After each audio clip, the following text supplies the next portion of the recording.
Athena, the goddess of wisdom, was the favorite child of Zeus. She had sprung fully grown out of her father's head. Her mother was Metis, goddess of prudence, the first wife of Zeus. He depended on her, for he needed her wise counsel. But Mother Earth warned him that, were Metis to bear him a son, this son would dethrone him, as Zeus had dethroned Cronus, his father, who had dethroned his own father, Uranus. This must not happen, thought Zeus, but he could not do without her advice, so he decided to swallow her. Slyly, he proposed that they play a game of changing shapes, and Metis, forgetting her prudence, playfully turned herself into all kinds of animals, big and small.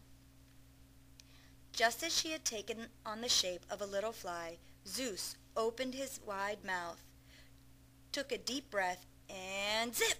He swallowed the fly. Ever after, Metis sat in his head and guided him from there.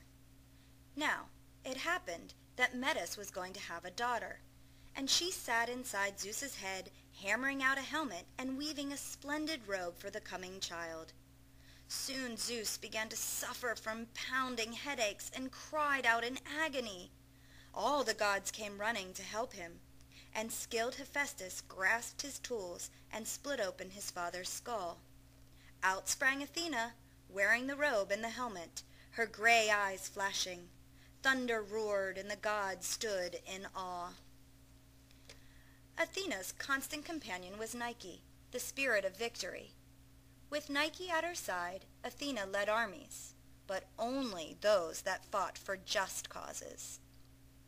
In time of peace, she stood behind the artists of Greece and taught them the fine and useful arts. She had great pride in her own skills at the loom and the potter's wheel, but was happy to see her pupils excel as long as they showed her proper respect. One of her pupils was Arachne, a simple country girl who was wonderfully skilled at the loom. People came from far and wide to admire her weavings. Stupidly she boasted that she had learned nothing from Athena. Indeed, that she was better than the goddess. That hurt Athena's pride. Disguised as an old woman, she went to the girl and tried to talk sense into her. "Your work is beautiful," she said, "but why compare yourself with the gods? Why not be contented to be the best among mortals?" "Let the goddess Athena herself come and measure her skill against mine," Arachne answered haughtily. Angrily, Athena threw off her disguise and stood before the girl in all her glory. "Vain girl," she said, "you may have your wish. Sit down at your loom and let us compete." Athena wove the most beautiful tapestry ever seen. Every thread and knot was perfect, and the colors sparkled. It pictured the Olympian gods in all their glory and majesty. Arachne's tapestry was also beautifully woven. Athena herself had to admit that the girl's craftsmanship was flawless. But what kind of picture had she woven? An irreverent scene making fun of Zeus and his wives. In a wrath, the goddess tore the tapestry to shreds and struck the girl with the shuttle.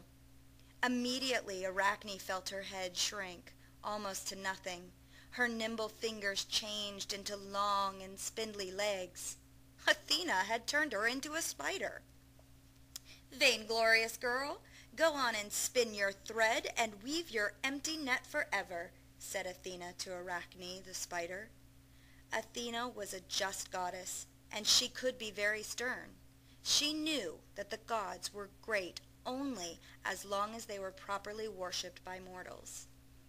Athena was very fond of a certain city in Greece, and so was her uncle Poseidon.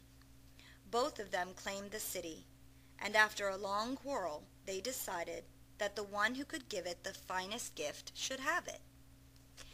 Leading a procession of citizens, the two gods mounted the Acropolis, the flat-topped rock that crowned the city. Poseidon struck the cliff with his trident, and a spring welled up. The people marveled, but but the water was salty as the sea that Poseidon ruled, and was not very useful. Then Athena gave the city her gift.